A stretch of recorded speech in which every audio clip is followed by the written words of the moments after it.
In this week's In-Ear Insights, let's talk certification. Let's talk about all things certification.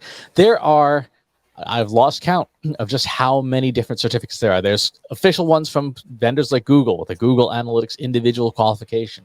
There's HubSpot Academy and all the 30 or some different certifications. And then you have certificates from courseware companies like Skillshare and Udemy and Coursera. And now you even have LinkedIn skill assessments that get added to your LinkedIn profile if you pass those assessments. So Katie, when you are looking at the landscape of certifications, particularly as someone who's a hiring manager, how do you think about certificates? How relevant are they when you're making a decision about somebody? Because a lot of these vendors say, if you get this, you'll increase your pay $10,000 a year or whatever. What's your take? I don't necessarily know that that's true, the increasing your pay $10,000 a year, but I won't say that it's not true. So when I think about, from a hiring manager's perspective, I look at certifications as someone who is motivated to learn. So someone who is not waiting to be told, okay, you need to go do this. Now you need to do this. It's someone who's a little bit more self-managed, who can manage themselves, and they have that motivation to seek out information. So I look at it that way first, and it's like, okay, this person is eager to learn. That's great. That's a great skill that I want. Then I start to actually dig into what their certifications are. Because to your point, Chris, there's no shortage of certifications. And that's where I start to run into some challenges, because there's very reputable companies that offer, certifications and training. Like, let's use HubSpot as an example. They have a lot of different courses, some of which you and I have also taken and have our certifications in. And so when I look at HubSpot certifications, like, okay, this person is really trying to learn about this particular thing. HubSpot's been doing it for a long time, so there's someone who I would trust. If the person I was interviewing has a HubSpot certification, I'm like, okay, that's legit. If it starts to become certifications of companies I've never heard of, I have to do my homework on that. So it's sort of that double-edged sword of it's great that people are seeking out certifications in that education, but on the other hand, it can just be that checkbox of, let me look like, I have all these certifications. I think, Chris, and correct me if I'm wrong, that LinkedIn now offers a whole host of certifications as well. And I've seen in recent weeks, job candidates who have had 20 some odd certifications from LinkedIn, sort of varying all over the board. And that to me is another red flag. Not that someone is exploring, but if you're putting everything under the sun on your resume, then as a hiring manager, it's hard for me to know what you're actually skilled in. So I would say in that case, editing is probably a good thing. If you're applying for a content marketing job, the content marketing certifications are probably the only relevant ones. And then we can discuss what those certifications actually entailed and what you really know. So that's sort of how I look at it. It's more good than bad. Don't look at my LinkedIn profile, because I've got piles of these LinkedIn certifications. Well, you're also not looking for a job, and unless there's something you want to confess to me on today's podcast, Chris. No. I like that idea of this person shows initiative, because generally speaking, most employers don't make you take these certifications, and if somebody does have a big old pile of them, particularly from a couple of different vendors, they probably are self-directed, because an employer will say you are just required to just get this certification itself. I also see them sort of it's like a college degree in some way. It's a certificate of minimum competency. You are minimally capable of, you know where the buttons are. But it has to be paired with experience, with practical application of that knowledge too. That's one of the biggest problems with, one of the red flags to me is somebody who's got, a lot of certifications, but has 0 days in the workforce. If they were applying for a non-entry level job. If you're applying for an entry level job, guess what? You move to the top list, because nobody in entry level has experience by definition. It's entry level. But if you've got a bunch of certifications, that shows you clearly have some interest in things. If you're applying for a chief data scientist position and you have 0 days of actual time in the workforce, that to me is kind of a red flag. Well, yeah, you can't overlook someone's practical experience. So, really great example. I have a master's degree in marketing and technological innovations. It was really expensive. It did not prepare me for the job that I was asked to do because it was such a mismatch. So on paper, I looked at the time super qualified, but all I won't say all, but a lot of what I was taught in grad school was Porter's five forces and the theories behind the marketing mix and, case studies of Zara's and, those things that in day to day, I'm never actually really using. Like we talk about Porter's five forces maybe once or twice a year in passing, but it's not critical to, if I didn't know what it was, I could still do my job.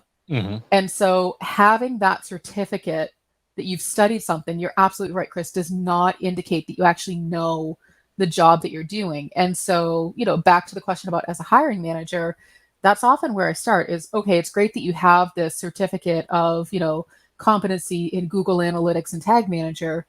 Tell me about how you've used these systems at your job. Tell me about, the challenges that you've run into. Tell me how you troubleshoot when you get stuck on something, because as good as Google resources are, it doesn't actually prepare you to do the work. It gives you the overview. I have my tag manager certification. Chris, I'll be damned if I still can't, after how many years, I still can't figure out the system. Like I know the basics, but if I got stuck on a really technical thing, what I learned from the certification that Google gives me is not going to help me. Exactly. It's those certifications and those training courses are a lot like explaining and having you just get a little bit of hands-on time with all the appliances in the kitchen. And then in your first job, you're throwing on the line, say, okay, we need 2 cheeseburgers, a side order of fries, whatever. And you're like, so. So I learned spatula today. And it's that practical application, which is where the biggest gaps are. Because the other thing that is challenging for a lot of these courses is that they have to be a little bit of everything to everybody. It's like when you're doing Google Analytics, you have to, the course has to serve someone who's using it for customer experience or for sales or customer service or marketing or PR. And so it's very general and not very specific, which is one of the reasons why our Google Analytics course is literally called Google Analytics for marketers, because it's from a marketing perspective, not sales, not customer service, etc. But as a hiring manager, one of the other things that I've seen in the past, now granted that I'm also not allowed to hire people, so you take this with a grain of salt. The folks who have certificates, when I've interviewed them, they generally came across, again, this is a very small sample size, but they generally came across as less of a good cultural fit. They were much more sort of that solo crusader. I'm going to go off and I'm going to do the thing. I'm going to be the hero of your marketing technology team, as opposed to someone more collaborative. Like, yeah, I can do the thing, but let's all work together. Now, again, that's a generalization with a very small sample size. Have you seen that in the people you've talked to? So it sounds like what you're saying is people who have a lot of certificates tend to be more of the solo act than a team player. Is that sort of your okay? I think yes and no. I think I've seen both, quite honestly. I think it really depends on the types of certificates, to be quite honest.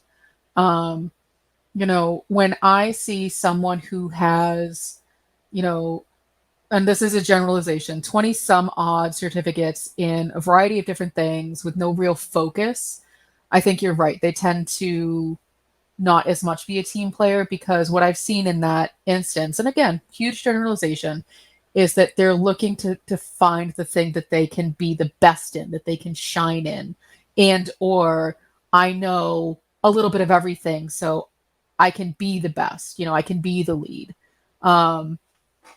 Whereas people with more focus tend to be more of those like team players. It's tough because it's such a huge generalization. But Chris, if you look at you and me, for example, and I am going to pick on both of us in this, so don't worry, it's not just pick on Chris. That's fine. You have a variety of different certifications from, this to that to whatnot, because you have a lot of different interests. You're curious. And then when we look, personality wise, you do better as a solo act. That's just how you operate better. Whereas I don't have a variety of certifications. My expertise tends to be very focused. And I do like to consider myself a really good team player. However, the downside is I'm not really an expert in any one thing because I've not sought that out. And so it's sort of the good and the bad. So I guess I'm kind of proving your hypothesis with just the two of us, but it's a very small sample. Right. The other thing that can be a concern, and this is actually something that comes out of the martial arts for me, is that people who have certifications sometimes can be overconfident in their abilities. And can bite off more than they can chew. It's like in the Japanese martial art I practice, sometimes you're given a rank before you've earned it, right? Because the teacher wants to motivate you. And this is especially true in countries like Japan and Korea, where it's culturally a thing. You get that and you actually feel a sense of shame because you're not worthy of it. So you work twice as hard to earn your way to grow into that grade. And I feel like with some of the folks I've talked to in the profession, the certification gives them a false sense of confidence that then if they go into a big project, they are immediately overwhelmed because, again, the what you need to pass the exam is not what real life demands of you. I think that's a really interesting and accurate way to look at it. I think that's a better way to articulate the hypothesis that you were trying to come up with previous in the conversation. I think that having a certificate does give a sense of overconfidence. I have seen that as I've hired candidates where they might have a Google Analytics certification and a Tag Manager certification.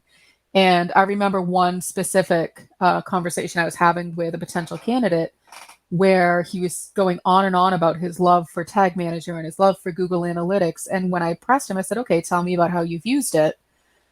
Finally, he caved and, humbly said, I've never actually used them in practical application. And I was like, okay, that's totally fine. But you're telling me that, you're an expert in these things. You've given me the indication that you know these systems inside and out. But in all reality, he only had the certification. So I think that's absolutely true, Chris, is that there can be this inflated sense of confidence once you have a certification. Like, okay, I know what I'm doing. I don't need any other training for that. It's an interesting psychological phenomenon that happens with that. Remember, I remember you telling me, this is probably a story worth sharing, sanitized. You were interviewing candidates for another company, and you ended up with one person who just kept throwing data science terms out all the time. Yep. To talk through that story, because I think it's worth hearing. Yeah, well, it's interesting. That's the same person I was just referring to with the certifications of Google Analytics and Tag Manager. So I was working with a client of ours, and from time to time, companies will bring me on to act as a hiring manager. So I guess when I say I don't have an expertise, that is an expertise that I do have as a hiring manager. And so this client was looking to hire a marketing operations manager, and, on paper had found this really great candidate who was getting their PhD in data science and, was saying all of the right words on paper. When we started to interview this candidate, I was able to very quickly see that they had the academic theories that they were learning in school down really good, but there was no real world application. There was no demonstration that they actually could do the things that they were studying. Now, this candidate also had told us that they had worked with these big brands, and because of NDAs, they couldn't tell us a thing about it, couldn't tell us anything. And what in actuality was going on was that this candidate may have worked with the brands, and they could have sanitized the example to say, one time I was managing this $10,000 Facebook campaign, blah, blah, blah, without getting into specifics. And the candidate couldn't really even do that. So the idea that this person was a PhD candidate and had a lot of certifications was where his confidence was coming from. But in actuality, he was going to be a really bad fit for the job because he had no practical experience. And so a PhD doesn't make you smarter than me when it comes to doing a job, period. And so needless to say, this person was not hired.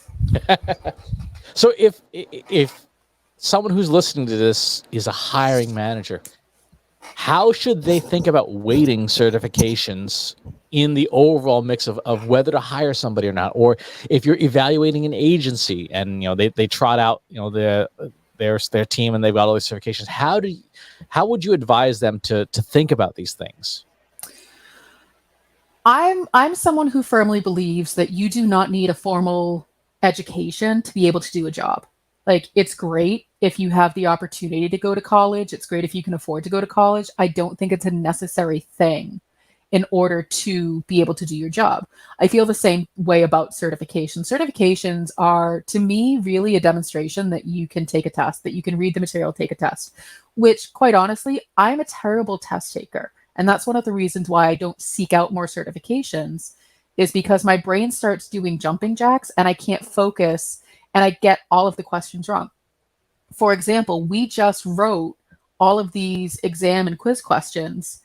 I wrote them, and it took me 3 times to pass my own quiz because my brain was flip-flopping, and that's what happens when I start taking tests. I wrote the questions. I knew the answers.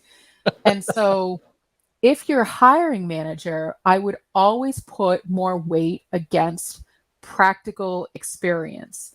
Even if the person doesn't have a lot of days in an office or days at a job, talk to them about what they do in their free time. There's a lot of people, Chris, you're a really great example of this, who will experiment on the side to get really good at it. So let's say, for example, you were not working in a job that allowed you to use Google Analytics on a regular basis, but you were really interested in it. I would say, you have here, it looks like that you have used Google Analytics, but I don't see this in your job history. Can you explain that to me? And then you might tell me, well, I haven't really had the opportunity. So, in my free time, I've set up a demo account. I stood up a website. Here's what I've learned. Here are some sample reports. And that, to me, is always going to outweigh checking a box on a certification. You could also say, I have a Google Analytics certification, but I have never had a chance to use it. That doesn't mean you know how to use it. What do you do if you're a hiring manager, though? Like, certifications and degrees, fall in the same bucket, are sort of heuristics. They're mental shortcuts. Mm-hmm. If you're a hiring manager, say you're hiring for a data science person, mm-hmm. and you yourself don't understand data science, like maybe pretend you were hiring pretend I was on vacation in Montenegro, right? And you had to interview a candidate as a junior person for me. Mm-hmm. And you don't know, for example, some of the technical differences, like when should you use light GBM versus XGBoost, for example. How, as a hiring manager, do you suss out this person actually has the goods or not when you don't have the technical expertise for the position you're hiring for? Well, first and foremost, a hiring manager has to have a really good BS meter. You can, with practice, you can tell when someone is fudging an answer just to sort of say what they think you want to hear, even if you as a hiring manager don't know what the actual answer is. And so the way that I always look at it is explain it to me. Convince me that this is the methodology that you should be using. And I always say, like, pretend I know nothing about this subject. Explain to me how this works, because a hiring manager then is given the opportunity to start to poke holes where the plot doesn't really follow the the correct line. Like you can tell if someone's getting from A to B cleanly or if they're kind of zigzagging around and don't really know their way and they're lost. And so even if I knew nothing about, and I don't know a lot about gradient boosting and XB boosting and -1 to the 10th degree boosting, whatever, I don't need to. I would say to the candidate, hey, Chris, it sounds like you really think that regression analysis is the way to go. Explain to me, as if I'm the executive who needs to make the decision, why you chose that methodology and not a different one and what the other options were. And so giving the candidate the opportunity to flex their muscles a little bit to say, here, I do know what I'm talking about. Let me explain it to you in a way that you can now understand it. I really like that because a lot of people are really bad at explaining things. And if it's something that you know a lot about, you should be able to at least get someone part of the way there to explain, to understand what it is that you're talking about. And that to me demonstrates you actually know. So if you said to me, Chris, Katie, I need you to explain Tag Manager, I can explain it to you. I can give you all of the components. I can tell you how they work together. I can talk through the governance. So I would be able to demonstrate my knowledge of how Tag Manager works. And I can put together simple tags. I know how to put the code on the website and the containers and all that good stuff. So I would be able to explain it to you. It's the deep technical pieces that I would struggle with, but I, as a candidate, would be the first to admit that, because that's also half the battle is admitting what you don't know. How much of a hiring signal is that? When somebody is honest about not knowing something? It depends on what you need out of the person. It depends on what you need for the job.